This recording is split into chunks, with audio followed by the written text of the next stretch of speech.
প্রিয় ছাত্রছাত্রীরা, আমার ইউটিউব চ্যানেলে সবাইকে স্বাগত। যারা নতুন আসবে আমার চ্যানেলে অবশ্যই সাবস্ক্রাইব করবে। কোনো অঙ্ক বুঝতে না পারলে কমেন্ট করে অবশ্যই জানাবেন, ঠিক আছে?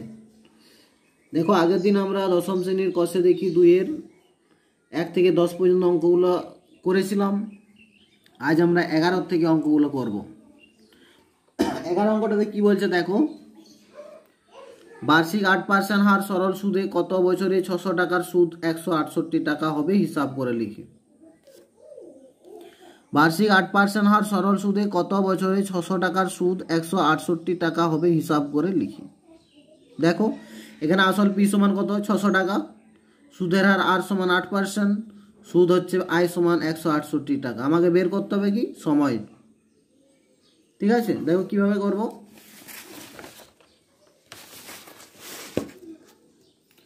আসল পি সমান 600 টাকা, সুদের হার আর সমান 8%, মোট সুদ আয় সমান 168 টাকা, সময় টি সমান কত?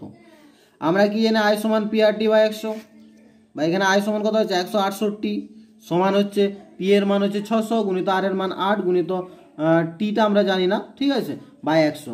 এবার দেখো এটা কিছু নেই, মানে 1 আছে, আর যদি গুণ করে দিই তাহলে 600 গুণিত 8 গুণিত টি সমান হবে 168 গুণিত 100, বা টি সমান হবে কত 168 গুণিত 100 বাই 600 গুণিত 8।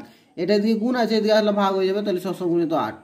দেখো এটা কাটাকুটি করলে আসছে 7 2 বছর সমান 3 পূর্ণ 1 2 বছর। অর্থাৎ আমরা যদি সূত্রগুলো মনে রাখতে পারি তাহলে খুব ইজিলি অঙ্কগুলো হয়ে যাবে। তারপর দেখো 12টা কি বলছে, যদি বার্ষিক 10% হার সরল সুদে 800 টাকা ব্যাংকে জমা দিয়ে সুদে আসলে 1200 টাকা ফেরত পায়, তবে ওই টাকা কত সময়ের জন্য ব্যাংকে জমা ছিল। দেখো এখানে আমাকে সময় বের করতে হবে, ঠিক আছে? এখানে দেখো সুদে আসলে 1200 টাকা আছে, তার মানে কি সুদে আসলে 1200 টাকা মানে আসল আর সুদ মিলে 1200 টাকা আছে। আমার আসল কত আছে 800 টাকা আছে। তাহলে এই 800 টাকাটা থেকে যদি আমি 1200 টাকা থেকে যদি 800 টাকা মাইনাস করি তাহলেই সুদটা পেয়ে যাব, তাই না? দেখো কীভাবে হবে অঙ্কটা। আসল পি সমান হচ্ছে 800 টাকা, সুদের হার আর সমান 10%, আর সুদে আসলে সমান কত আছে 1200 টাকা দেওয়া আছে। তাহলে সুদ আয় সমান কত হবে 1200 মাইনাস 800 সমান হচ্ছে 400 টাকা। সময় টি সমান কত এটা আমাকে বের করতে হবে। আয় সমান কি আমরা জানি, আয় সমান পি আর টি বাই 100 হয়। এবার দেখো আয়ের মান কত আছে, এখানে আয় সমান হচ্ছে 400, তাহলে 400 লিখলাম, সমান পি এর মান কত আছে 800 ইন্টু আর এর মান কত আছে 10 ইন্টু টি বাই 100। বা দেখো এটা যদি আড়াআড়ি গুণ করা হয়, এখানে কিছু নয় মানে 1 আছে, তাহলে এটা 1-এর সাথে 800 গুণিত 10 গুণিত টি গুণ করলে এটাই হবে। তাহলে 800 গুণিত 10 গুণিত টি সমান দেখো 400 গুণিত 100, বা এখানে টি সমান কত হবে দেখো 400 গুণিত 100 বাই 800 গুণিত 10, ঠিক আছে?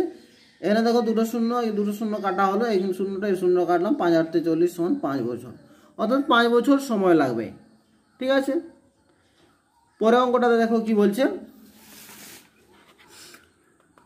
কোনো মূলধন একই বার্ষিক শতকরা সরল সুদের হারে 7 বছরের সুদে আসলে 7100 টাকা এবং 4 বছরের সুদে আসলে 6200 টাকা হলে মূলধন ও বার্ষিক শতকরা সরল সুদের হার নির্ণয় করো। খুব ইম্পর্টেন্ট অঙ্ক আছে, দেখো এটা প্রায়ই পড়ে পরীক্ষায়।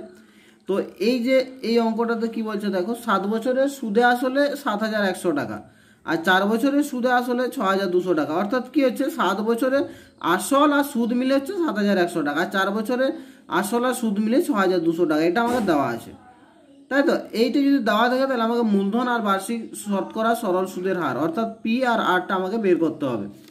তাহলে দেখো এখানে কিভাবে করেছি আমি। তাহলে দেখো 7 বছরের সুদ আসল কত আছে 7100 টাকা, তাহলে আমি লিখতে পারি আসল প্লাস 7 বছরের সুদ সমানে 7100 টাকা, আসল প্লাস 4 বছরের সুদ সমানে হচ্ছে 6200 টাকা। দেখো এটা আমি বিয়োগ করে দিচ্ছি, তাহলে বিয়োগ করলে তোমরা জানো নিচে সাইনগুলো চেঞ্জ হয়, তাহলে এখানে প্লাস তাহলে মাইনাস, প্লাস তাহলে মাইনাস, প্লাস তাহলে মাইনাস। দেখো 4 করলে 7 3 হয়, তাহলে 3 বছরের সুদ কত হচ্ছে এটা বিয়োগ করলে হচ্ছে 900 টাকা। তাহলে 1 বছরের সুদ কত হচ্ছে 900 বাই 3 টাকা। এখানে তুমি 4 বছরেরও বের করতে পারো, 7 বছরেরও বের করতে পারো, ঠিক আছে? 7 বছর বের করলে এই সুদ আসল এটা আছে, এখান থেকে আসলটা মাইনাস করতে হবে, এই সুদটা মাইনাস করলে আসলটা পাবো।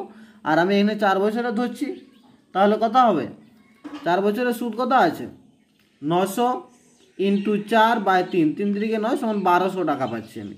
তাহলে 4 বছরের সুদ আমি পাচ্ছি 1200 টাকা, কিন্তু আমার সুদ আর আসল মিলে কত দেওয়া আছে 6200 টাকা।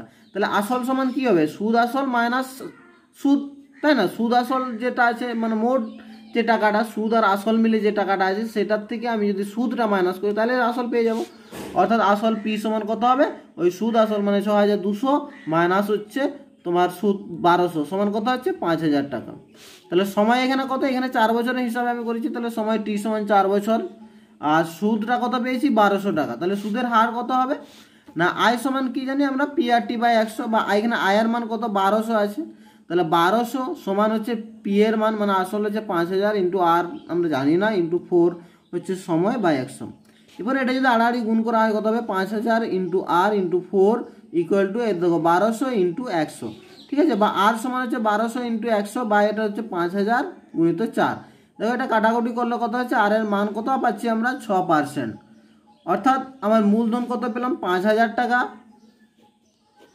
আর সরল সুদের হার পেলাম 6%, ঠিক আছে। এবার 14 অঙ্কটাতে কি বলছে দেখো, একই সময়ে অমল রায় ব্যাংকে এবং পশুপতি ঘোষ পোস্ট অফিসে 2000 টাকা জমা রাখেন। 3 বছর পর তারা সুদ সহ যথাক্রমে 2360 টাকা এবং 2480 টাকা ফেরত পান। ব্যাংক ও পোস্ট অফিসের বার্ষিক শতকরা সরল সুদের হারের অনুপাত কত হবে হিসাব করে লিখুন। দেখো এদের অনুপাত বের করতে গেলে আগে আমাকে শতকরা সুদটা বের করতে হবে। তাহলে দেখো এখানে 2000 টাকা জমা রেখে কত পাচ্ছে 2360 টাকা পাচ্ছে, আর এখানে 2000 টাকা জমা রেখে কত টাকা পাচ্ছে 2460 টাকা আছে, ঠিক আছে। তার মানে এখানে কি সুদ আর আসল মিলে 2360 টাকা, তাহলে আমার আসল কত আছে 2000 টাকা। তাহলে এখানে সুদ কত হবে না 2360 মাইনাস 2000। কীভাবে করেছি দেখো, ব্যাংকের ক্ষেত্রে আসল পি সমান ব্যাংকের ক্ষেত্রে আসল পি সমান 2000 টাকা, সময় টি সমান 3 বছর, মোট সুদ আয় সমান 2360 মাইনাস 2000 সমান 360 টাকা, ঠিক আছে। সুদের হার আর সমান আমাকে বের করতে হবে, বা আয় সমান কি আমরা জানি পি আর টি বাই 100 হয়, বা এখানে আয়ের জায়গায় আমি বসালাম 360 সমান পি এর জায়গায় 2000, আর এর জায়গায় জানি না টি সমান 3 বসালাম আর বাই 100, বা এখানে যে আড়াআড়ি গুণ করে কি হচ্ছে এখানে কিছু নেই মানে 1 আছে, তাহলে 2000 গুণিত আর গুণিত 3 সমান হচ্ছে 360 গুণিত 100, বা আর সমান কত হচ্ছে 360 গুণিত 100 বাই 2000 গুণিত 3, ঠিক আছে। এটা কাটাকুটি করলে আসছে তোমার 6%। অর্থাৎ ব্যাংকের ক্ষেত্রে আমরা পেলাম সরল সুদের হার কত 6%। এর পোস্ট অফিসের ক্ষেত্রে যদি করা হয় দেখো কি হচ্ছে, আসল একই হবে 2000 টাকা, কিন্তু সময়টাও সে একই হবে 3 বছর, কিন্তু সুদটা আমি এখানে কত পেয়েছি 2480 টাকা। অর্থাৎ মোট সুদ আয় সমান এটা হবে 2480 মাইনাস 2000 সমান 480 টাকা। তাহলে সুদের হার আর সমান কত এটা আমাকে বের করতে হবে। তাহলে আয় সমান আমরা কি জানি পি আর টি বাই 100, তাহলে এখানে আয়ের জায়গায় আমি লিখলাম 480 সমান পি এর জায়গায় কত 2000 ইন্টু আর ইন্টু টি হচ্ছে 3 বাই 100, বা 2000 গুণিত আর গুণিত 3 সমান হচ্ছে 480 গুণিত 100, বা আর সমান কত হবে 480 গুণিত 100 বাই 2000 গুণিত 3। দেখো এটা কাটাকুটি করলে আসছে আর তোমার 8%। অর্থাৎ এটা হচ্ছে পোস্ট অফিসের সুদের হার, ঠিক আছে। তাহলে ব্যাংক আর পোস্ট অফিসের বার্ষিক শতকরা সরল সুদের হারের অনুপাত বের করতে বলেছে। তাহলে ব্যাংকের ক্ষেত্রে আমি পেয়েছি 6% আর পোস্ট অফিসের ক্ষেত্রে পেয়েছি 8%। তাহলে 6:8 সমান কত হচ্ছে 2 দিয়ে কাটলে 2 3 6 2 4 8 সমান 3:4, ঠিক আছে। এরপর দেখো 15 অঙ্কটাতে কি বলছে, একটি তাঁত সমবায় সমিতি যন্ত্রচালিত তাঁত ক্রয় করার সময় 15,000 টাকা ধার করে 5 বছর পর সে ধার শোধ করতে সমিতিকে 22,125 টাকা দিতে হলো। ব্যাংকের বার্ষিক শতকরা সরল সুদের হার নির্ণয় করে। একই রকম অঙ্ক দেখো, এখানে আসল হচ্ছে 15,000 টাকা আর এখানে সুদ আসল মিলে অর্থাৎ সুদ সহ আসল দিতে হচ্ছে 22,125 টাকা। তাহলে সুদটা কত হবে 22,125 মাইনাস 15,000, তাই না। তাহলে কিভাবে করেছি দেখো, আসল পি সমান 15,000 টাকা, মোট সুদ আয় সমান হবে 22,125 মাইনাস 15,000 সমান হচ্ছে 7,125 টাকা, সময় টি সমান হচ্ছে 5 বছর। তাহলে সুদের হারটা কত আমরা কি জানি না, আয় সমান হচ্ছে পি আর টি বাই 100, বা পি আর টি সমান কত হবে 100 গুণিত আয়, বা আর সমান হচ্ছে 100 গুণিত আয় বাই পিটি, ঠিক আছে। তাহলে এখানে দেখো 100 গুণিত আয় মানে 7,125 বাই 15,000 গুণিত 5, কাটাকুটি করলে আসছে তোমার 19/2% সমান 9.12%। অর্থাৎ ওই যে তিনি ব্যাংকের বার্ষিক শতকরা মানে ব্যাংক থেকে নিয়েছিলেন, অর্থাৎ ব্যাংকের বার্ষিক শতকরা সরল সুদের হার হচ্ছে 9.12%।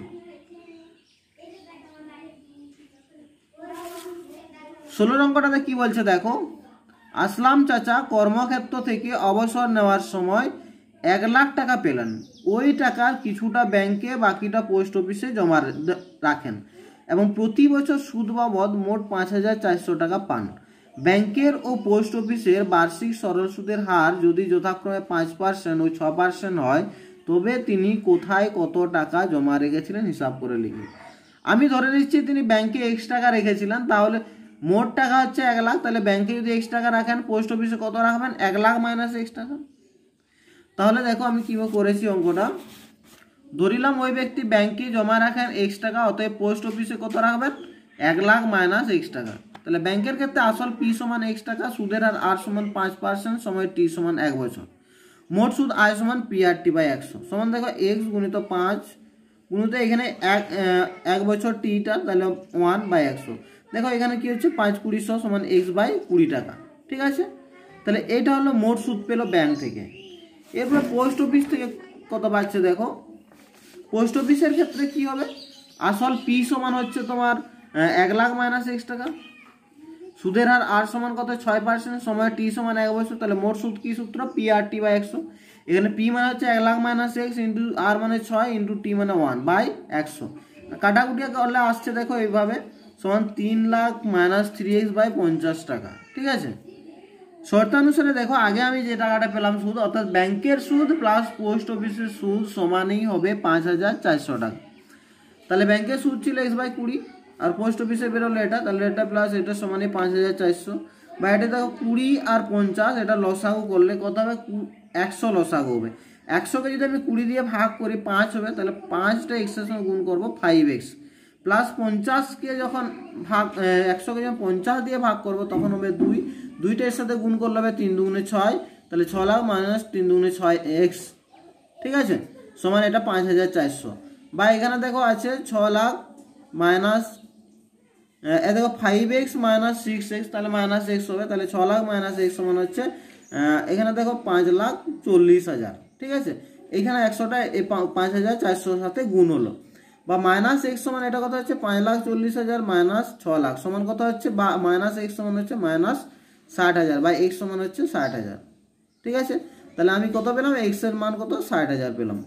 অতএব ব্যাংকে জমা রেখেছিলেন 60,000, তাহলে পোস্ট অফিসে কত জমা রাখবেন? 1 লাখ মাইনাস 60,000 সমান হচ্ছে, কারণ আমি এটা লিখেছিলাম X ধরেছিলাম ব্যাংকে, তাহলে পোস্ট অফিসে হলো 1 লাখ মাইনাস X, তাহলে X এর মান যদি 60,000 হয়, তাহলে এটা কত হবে? 1 লাখ মাইনাস 60,000 সমান 40,000 টাকা। অর্থাৎ ব্যাংকের 60,000 রেখেছিলাম, পোস্ট অফিসে 40,000 রেখেছিলাম। 17 অঙ্কটাতে কি বলছে দেখো, রেখা দিদি তার সঞ্চিত অর্থে 10,000 টাকা দুটি আলাদা ব্যাংকে ভাগ করে একই সময়ে জমা দিলেন। একটি ব্যাংকের বার্ষিক সরল সুদের হার 6% এবং অন্য ব্যাংকটির বার্ষিক সরল সুদের হার 7%। 2 বছর পর তিনি যদি সুদ বাবদ মোট 1,280 টাকা পান, তাহলে তিনি কোন ব্যাংকে কত টাকা জমা দিয়েছিলেন হিসাব করে লিখি। ঠিক আছে, এখানে দেখো আগের যে অঙ্কটা করলাম 16 অঙ্কটা, সে ওই রকমই অঙ্কটা আছে, তবু দেখো আমি করেছি কিভাবে। ধরিলাম রেখা দিদি প্রথম ব্যাংকে X টাকা জমা রেখেছিলেন এবং দ্বিতীয় ব্যাংকে জমা দিয়েছিলেন, তাহলে কত হবে? প্রথম ব্যাংকে যদি X টাকা দেন, তাহলে দ্বিতীয় ব্যাংকে হবে 10,000 মাইনাস X টাকা। তাহলে প্রথম ব্যাংকের ক্ষেত্রে আসল P সমান কি হবে? X টাকা, সুদের হার R সমান হবে 6%, সময় T সমান হচ্ছে 2 বছর, তাহলে মোট সুদ কি হয়? PRT/100। তাহলে এখানে P মানে কত? X ইন্টু R মানে হচ্ছে 6, T মানে 2। ঠিক আছে, বাই 100 কাটাকুটি করলো 3X/25 টাকা হচ্ছে। দ্বিতীয় ব্যাংকের ক্ষেত্রে আসল কত হবে? P সমান হবে 10,000 মাইনাস X টাকা, বা সুদের হার এখানে R সমান কত হবে? 7% দেওয়া আছে, সময় T সমান 2 বছর, মোট সুদ I সমান কি হয়? PRT/100 সমান দেখো 10,000 মাইনাস X ইন্টু 7 ইন্টু 2/100। ঠিক আছে, বা এটা কত হচ্ছে? এটা গুণ কাটাকুটি করার পর আসছে তোমার 70,000 মাইনাস 7X/50 টাকা। শর্তানুসারে দেখো 3X/25 প্লাস 70,000 মাইনাস 7X/50 সমান কি হবে? এই দুটো যোগ করে হবে তোমার 1,280 টাকা। তাহলে ওটাই করেছি দেখো, শর্তানুসারে 3X/25 প্লাস 70,000 মাইনাস 7X/50 সমান হচ্ছে 1,280। বা এটা দেখো 25 50-এর লসাগু কত হবে? 50, 50কে 25 দিয়ে ভাগ করলে হয় 2, তাহলে 3 দুগুণে 6X প্লাস 70,000 মাইনাস 7X সমান 1,280। বা এটা কত হবে? 70,000 মাইনাস X কারণ 6x মাইনাস 7x সমান হচ্ছে মাইনাস এক্স সমান হবে 1280 গুণিত 50, এটা আড়াআড়ি গুণ হয়ে গেল। ঠিক আছে, তাহলে 50টা 1280 সাথে গুণ হবে, বা মাইনাস এক্স সমান এটা কত হচ্ছে 64,000 মাইনাস 70,000, বা মাইনাস এক্স সমান কত হচ্ছে 70 থেকে 64 বাদ দাও কত হচ্ছে 6,000, তাহলে এক্স সমান কত হচ্ছে 6,000 টাকা। অর্থাৎ একটি ব্যাংকে জমা রেখেছিলেন 6,000 টাকা, অপর ব্যাংকে রেখেছিলেন 10,000 মাইনাস 6,000 সমান 4,000 টাকা। ঠিক আছে, 18 অঙ্কটাতে কি বলছে দেখো, কোনো ব্যাংক বার্ষিক 5% হারে সরল সুদ দেয়। ওই ব্যাংকে দীপুবাবু বছরের প্রথমে 15,000 টাকা জমা দেওয়ার 3 মাস পরে 3,000 টাকা তুলে নিলেন, এবং টাকা তুলে নেওয়ার 3 মাস পরে আবার তিনি 8,000 টাকা জমা দিলেন। ওই বছরের শেষে দীপুবাবুর সুদে আসলে কত টাকা পাবেন নির্ণয় করি। ঠিক আছে, তাহলে এখানে দেখো ব্যাংক 5% হারে সরল সুদ দিচ্ছে। দীপু প্রথমে 15,000 টাকা জমা দিয়েছে ব্যাংকে, এবার প্রথমে 15,000 টাকা দেওয়ার 3 মাস পরে 3,000 টাকা তুলে নিলেন। অর্থাৎ ওই যে 3 মাস কত টাকা ছিল ব্যাংকে, 15,000 টাকা ছিল, তাহলে 3 মাসের সুদটা আমাকে প্রথমে বের করতে হবে।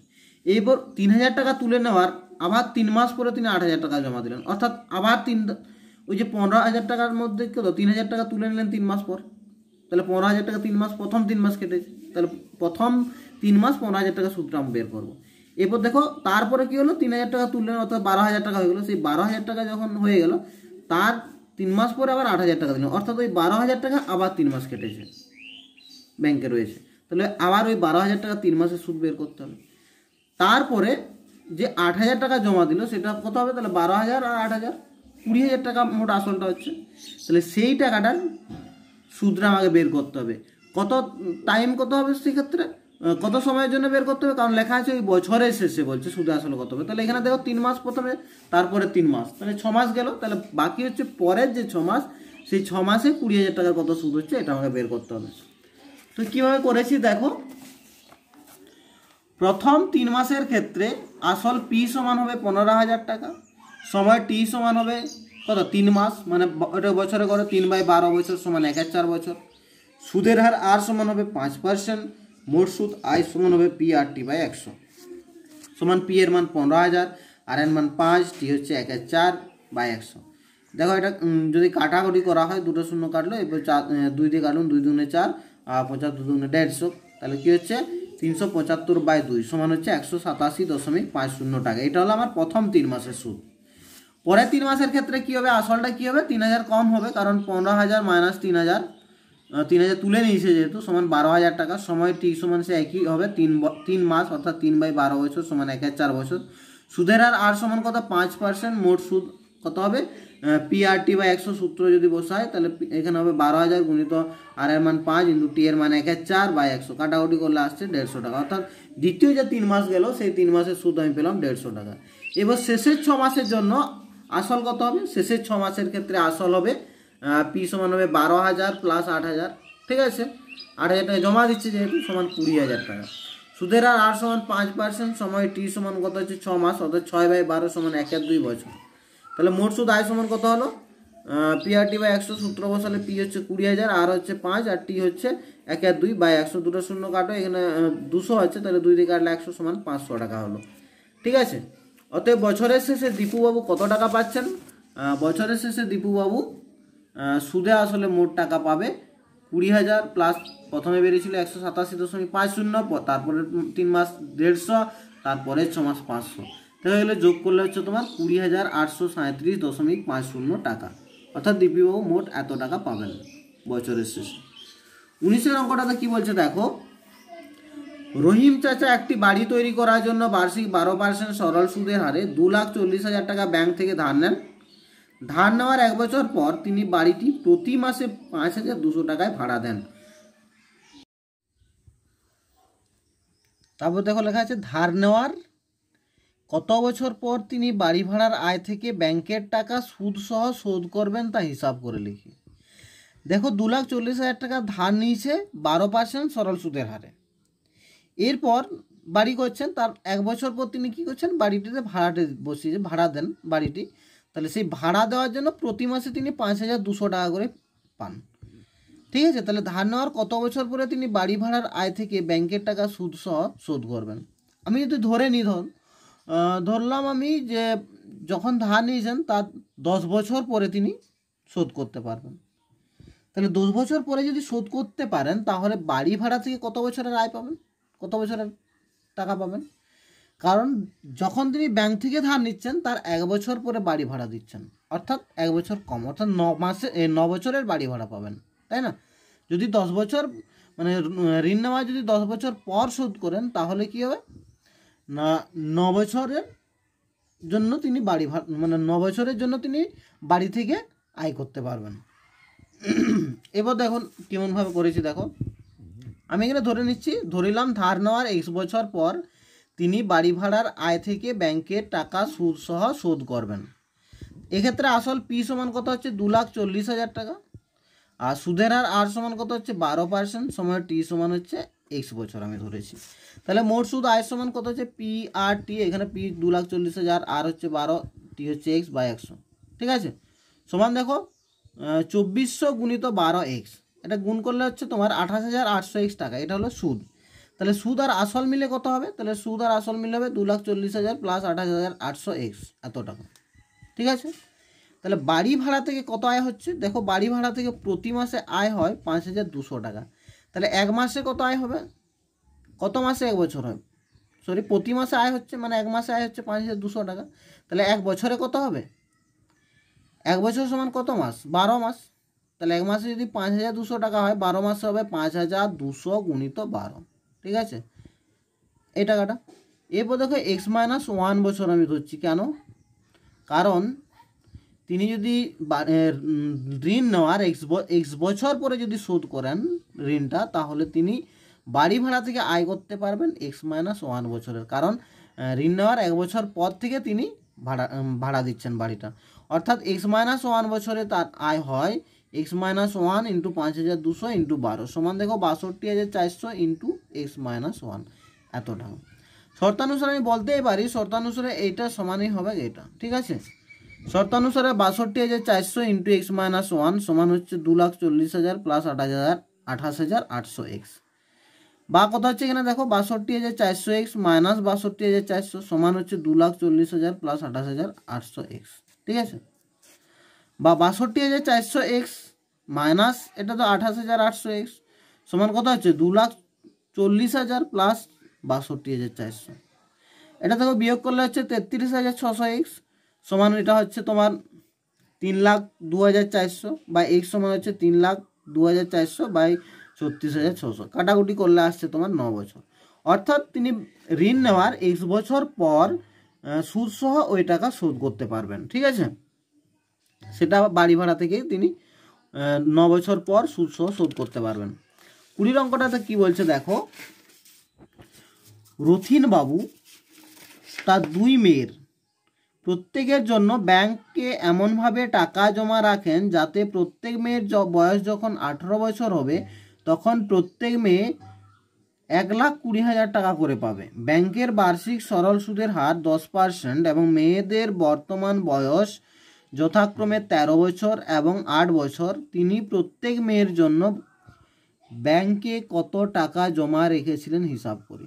ঠিক আছে, আমি এখানে ধরে নিচ্ছি বড় মেয়ের জন্য জমা রেখেছিলেন x টাকা এবং ছোট মেয়ের জন্য জমা রেখেছিলেন y টাকা।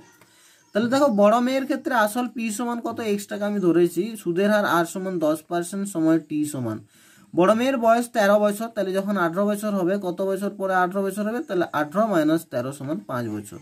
তাহলে মোট সুদ আয় সমান কি হবে? p R t by 100। তাহলে এখানে p কত? x ইন্টু r হচ্ছে 10 ইন্টু t হচ্ছে 5 বাই 100। দেখো এটা কাটাকাটি করলাম, 0 0 5 2 10 সমান x বাই 2 টাকা, এটা সুদ পেলাম। তাহলে সুদ আর আসল মিলে 1,20,000 টাকা পাবে। তাহলে আমি লিখতে পারি শর্তানুসারে x, এটা হচ্ছে আসল, প্লাস সুদ হচ্ছে x বাই 2, তাহলে x প্লাস x বাই 2 সমানই হচ্ছে 1,20,000। বা এটা যদি লসাগু করো, 2 লসাগু হবে, এখানে কিছু না মানে 1 আছে, 1 দিয়ে ভাগ করলে 2 কে 2 হয়, তাহলে 2 এর সঙ্গে x গুণ হতে হবে, 2x প্লাস x বাই 2 সমান 1,20,000, বা 3x বাই 2 সমান 1,20,000, বা x সমান 1,20,000 ইন্টু 2 এর 3। ঠিক আছে, সমান হচ্ছে 80,000 টাকা। অর্থাৎ বড় মেয়ের জন্য কত রেখেছিলেন? 80,000 টাকা রেখেছিলেন। আর ছোট মেয়ের ক্ষেত্রে কি দেখো, আসল পি সমান হচ্ছে ওয়াই টাকা, সুদের হার আর সমান 10%, সময় টি সমান কত হবে? ছোট মেয়ের বয়স হচ্ছে 8 বছর, তার মানে 18 বছর কত বছর, 18 বছর হতে কত টাইম নেবে? 18 - 8 সমান 10 বছর টাইম নেবে। আর মোট সুদ আয় সমান তাহলে কি হলো? P R T by 100। ঠিক আছে, এখানে দেখো দুটো শূন্য কেটে গেল, সমান কত? ওয়াই টাকা রইল। শর্তানুসারে লিখবো ওয়াই প্লাস ওয়াই, এখানে ওয়াইটা আসল, এখানে সুদ। ঠিক আছে, ওয়াই প্লাস ওয়াই সমান 1,20,000, বা 2y সমান হচ্ছে 1,20,000, বা ওয়াই সমান হচ্ছে 1,20,000 বাই 2 সমান 60,000 টাকা। ঠিক আছে, অর্থাৎ বড় মেয়ের জন্য রেখেছিল 80,000 টাকা, আর ছোট মেয়ের জন্য রেখেছিলেন 60,000 টাকা। তো আজ এই পর্যন্ত থাক, পরের দিনে আমরা 21-এর দাগের অঙ্কগুলো নিয়ে আলোচনা করব।